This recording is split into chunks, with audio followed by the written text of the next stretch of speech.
you awake? I thought I heard you get up. Yeah, I'm awake. Sorry, I just can't sleep. Are you thinking about him? Yeah, a bit. Usually get back to sleep, my love. I'm fine. No, it's okay. What else is on your mind? I don't know. It seems weird, but I had one of the most vivid dreams of my life. I saw a fox on a snowy mountain, just looking confused and worried. Those eyes. I can't get those eyes out of my head. She was running in the windy snow, looking for something. Do you think it has to do with you and what's been going on? I don't know. It was just a dream, Rachel. They're not meant to make sense. A lot's happened the past couple days, that's all. Well, if you're not going to sleep anyway, you should tell me. I want to hear. All right.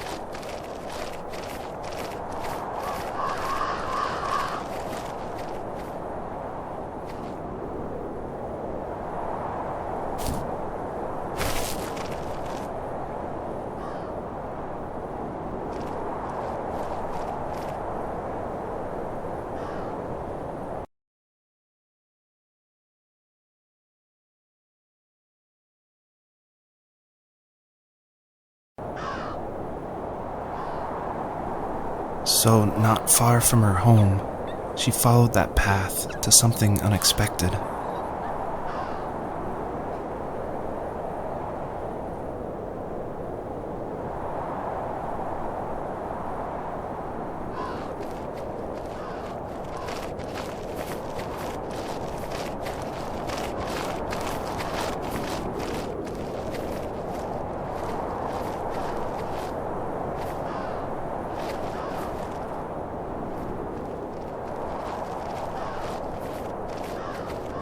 She couldn't stay, though. She had to find her other 2 children. So she took that path. She followed it towards something ancient. Something with answers.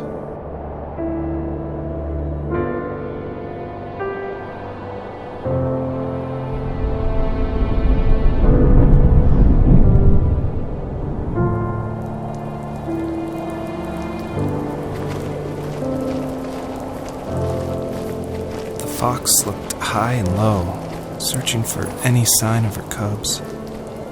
Points of light showed the way to this ancient tree. It was as if each one had a story to tell, all their own.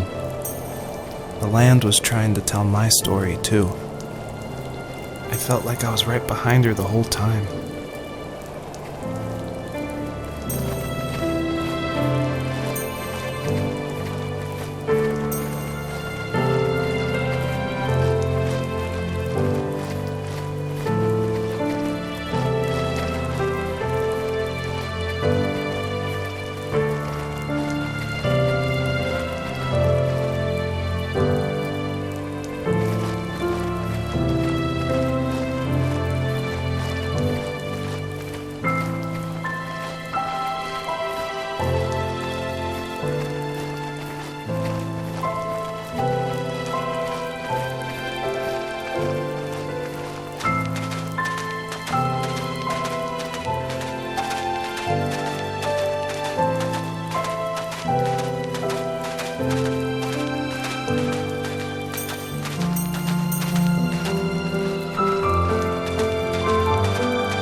way of putting it. If wood was a canvas, then a carving knife was his paintbrush.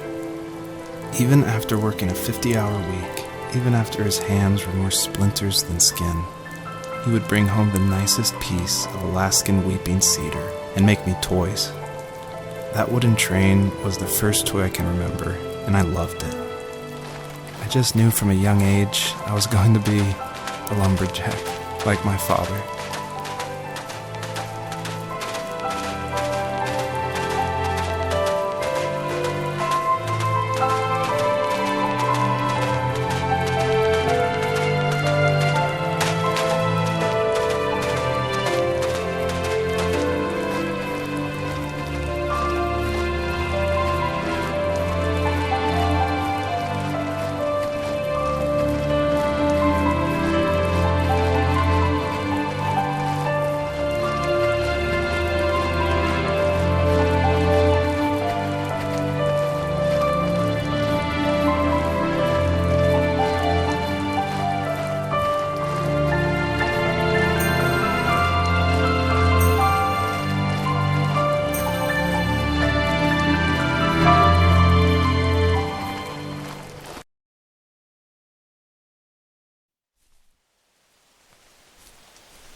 My teenage years were full of sketching, angst, and trouble. I wasn't popular or unpopular. Maybe just forgettable. I guess that gave me a sense of freedom, so I hung out with crazy kids, doing crazy things, even though I mostly just watched the chaos ensue. We did it all. Put fireworks in mailboxes, hide roadkill in people's garages, break windows of the barber shop in Anchorage. My dad was furious, but he was so busy working he couldn't do much to stop me from going out. I think being an adult means there's no one to stop you making hard decisions. He had to make a living, and he couldn't be in two places at once. Yeah, I realize that now. But at the time, I was sure he was more interested in growing his business than what was going on with me.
He was working another late night, and my friends were over, saying how bored they were and how they had come all the way out to my house for nothing. One of them mentioned how that old, ugly beyond belief truck was still in the garage, and how we should take it for a spin. I was only 15, so I kind of fought it for a while. The next thing I knew, we were careening around the mountain path, rocks spitting onto the sides of the cliff, while my dad's cringeworthy bluegrass blared out the speakers. I drove while my friends were in the back of that yellow and purple truck, throwing beer bottles and trash at anything remotely interesting. Felt like I was soaring in the air with borrowed wings. But all good things have endings. A cop outside of Eagle River pulled us over after he saw us in a bottle rocket into someone's yard. What followed was a long night of talking to disappointed adults and feeling smaller than ever.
After he drove me home from the police station, I blew up at him, saying how I never wanted to be like him, how I was going to be someone and leave that hick icebox for good.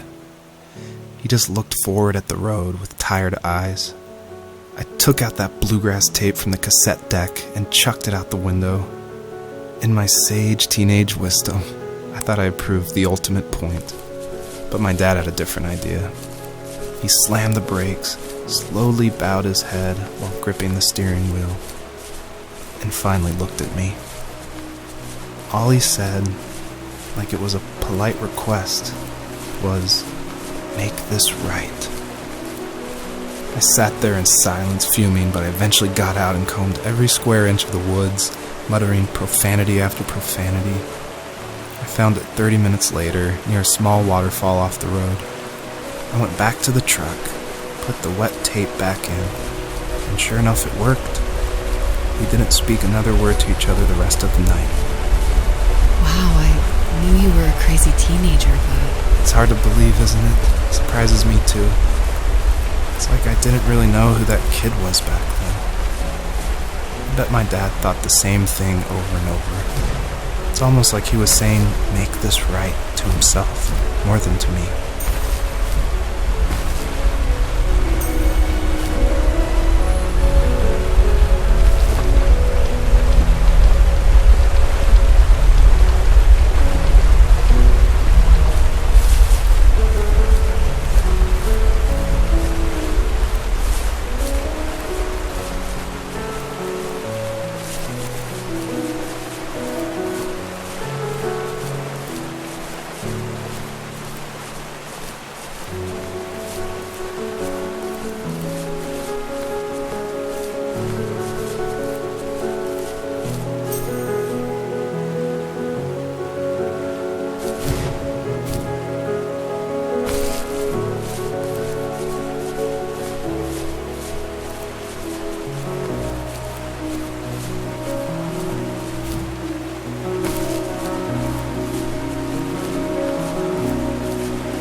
My friends would laugh about that night and talk about how crazy it was, and I laughed along, pretending it didn't bother me.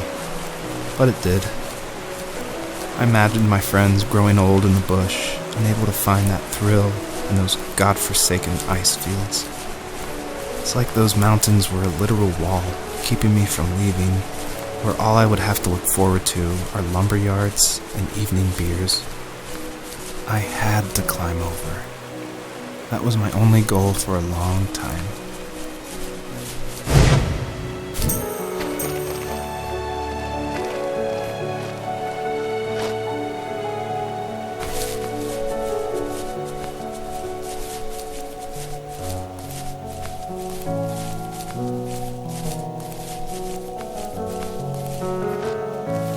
If there was some way I could take my love of drawing and turn it into a way of escape, nothing would make me happier. I wanted to create instead of tearing trees down. I wanted to move to the lower 48, not because I hated it there in Alaska, but I hated the idea of it. It's like all of that spite inside me had created this monster which followed me around my whole teenage years. I put so much energy into doing what others didn't expect of me. Why did I do that? There's one fact you're forgetting, though. If you didn't have that fire in you, we probably would have never met. You're absolutely right. Maybe the destination is all that matters in the end. But then why am I awake? Why am I seeing this fox go on her journey? And why can't I stop thinking about my dad?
Even at my most distant, at the times when I detested him the most, he kept reaching out. For a year straight, he asked me every week when we were going camping. I thought he was just dense. Eventually, to shut him up, I agreed. We carried out the worn lawn chairs from the garage and set up a cinder block campfire at the site we had always used behind the house. We walked down the mountain path, talking in the warm sunshine we only got a couple months of the year. Those 3 obsidian rocks shimmered alongside the shore, almost like sparklers pressed against a dark window. I'll never forget that wet stone on my feet, or how those massive mountains looked even bigger in the lake's reflection. I felt small, but grateful. As the sun set, my dad found something I hadn't seen for a long time. The tree where I'd made my first carving when I was 6. I hadn't even carved it. My dad had helped me, but I still called it my tree. Something about seeing my name there made me open up, and we talked about everything that night in that old camouflage tent. I told him how much I loved sketching and design, and how it would be a dream to study architecture in Seattle. I told him how I didn't get along with my friends much anymore, but that I didn't mind being alone. He told me he was there for me, and he joked that if all he had to do was write my name on a tree to finally get me to talk, he would have left me carved logs with novels on them in front of my room every morning. I don't know why it took me that long to realize it, but it was then I knew how much he had sacrificed for me.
of stuff in his free time. If he wasn't watching fly fishing or reading Tom Clancy novels, he was carving something. He made tons of birdhouses. Not that he was into bird watching, but I think he really missed working and adding on to the home. If he couldn't afford the time to build onto our own house, he would have to settle with watching birds move into their little homes. We kept an old mattress in the bed of that ugly yellow truck, so we would drive it deep into the woods and then watch the birds fly into their houses while the sun set. Usually it was accompanied by venison jerky or a cold Coke, but not a lot of talking, which is how we both liked it.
We were happiest underneath the evergreens.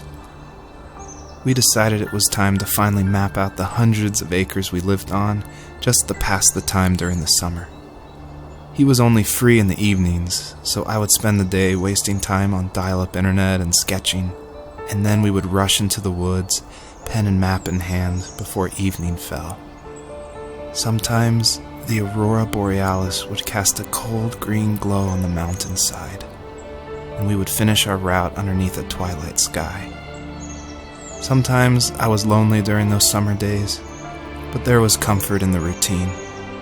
A lot of teenagers aren't looking for the daily grind, though. There's nothing wrong with wanting to get out, to leave your childhood home. You wanted to progress, to make something of yourself. Yeah, you're right. That house. I'm sure it's the same as how I left it. Then why does it feel so different? I doubt you're the only adult to have looked back and asked that question.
The perpetrator stood nearby, unfazed, like nothing was wrong. My dad is dead, and he's never coming back, Rachel. I can tell you these stories, but I can never reminisce with him again. He can never hold a grandchild that we'll probably never be able to have. I can never talk to him again, and I'll never be able to say I'm sorry for everything.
Joseph, you can't go to sleep feeling like this. I'm sorry for everything, and I know you need space, but I'm here for you. You don't need to feel so lost. Joseph, have I ever told you what my mother was like?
You know what it's like not to have a mom at home. And you know how hard that made my childhood. What helped me was watching the birds in the morning before the school bus came. I thought that my mother was one of those birds, and it made me want to be free like her. My mom taught me how to fold origami cranes while she was in the hospital. So I told myself I would fold one every day until I could fly myself.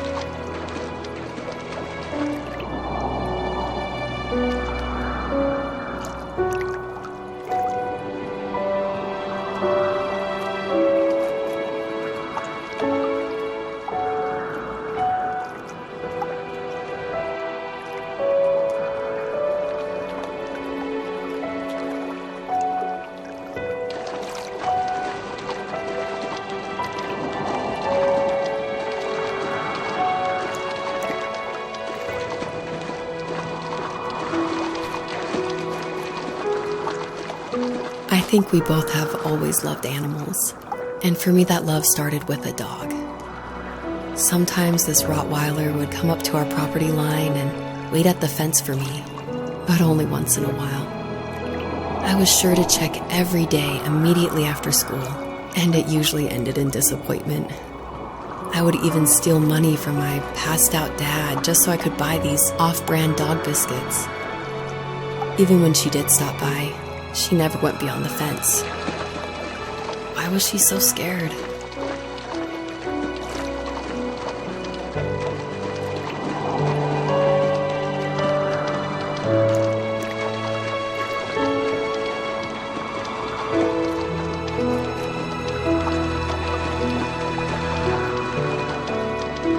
I think my dad was the opposite of your dad in almost every way, except he was in the military as well. He coped with alcohol of every kind. The trailer started falling apart, he got angry, and I withdrew. More and more I became the weird, quiet kid who made lots of origami birds and carried dog biscuits around. I think we were pretty similar when it came to being the weird kids. And that same sincerity in college was one of the reasons I was so drawn to you.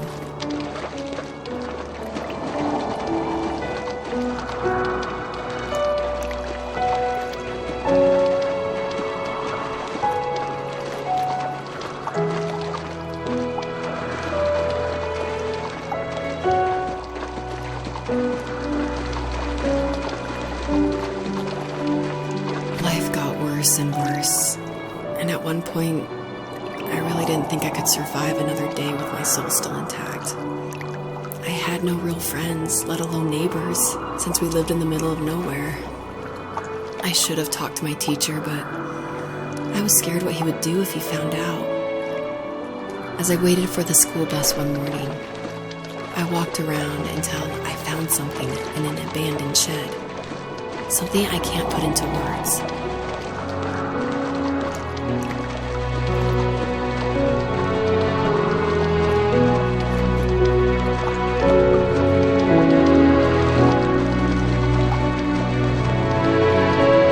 summoned courage I didn't know I had, and I broke into my dad's room and found the key to the shed where he had locked my bike. I'll never forget that feeling of the wind rushing by my ears as the sun rose over fields of wheat. I was flying for the first time. I biked as far as my legs could take me until I found a house that felt friendly and that felt like home. Those strangers helped me in so many ways.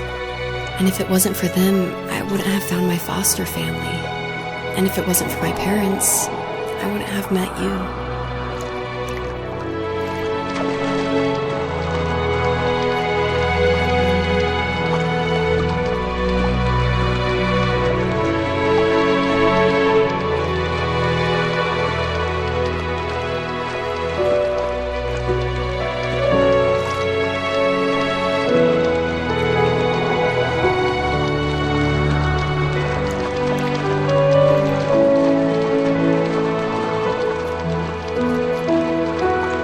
You have strength, Joseph, and you're not as alone as you think. It's all just so pointless, just waiting for life to happen. It's like having the home I always wanted is cursed out of my reach. The thought of being a parent myself, how could I do that when I couldn't even be a good son? I'm sorry, I know what you're saying. I just don't know how things will work out. These quiet hours will turn into years. We'll wonder which roads passed us by. Then we'll forge a new road together. Besides, I discovered for myself that one fateful morning where any hopeful road leads to. There may be thorns and mist, but it always leads to the same thing. And what's that? Family. I'm so glad that you're part of my family, Rachel. And I'm glad you're part of mine.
fox knew her last cub would be waiting for her at the first tree. She was almost there. The rain cascaded onto the jade valley where the entrance to the tree was. Life was protected there, because that's where life began. It was now only a mother and a daughter left. Items from my life still dotted the ground as she moved closer to her destination and destiny.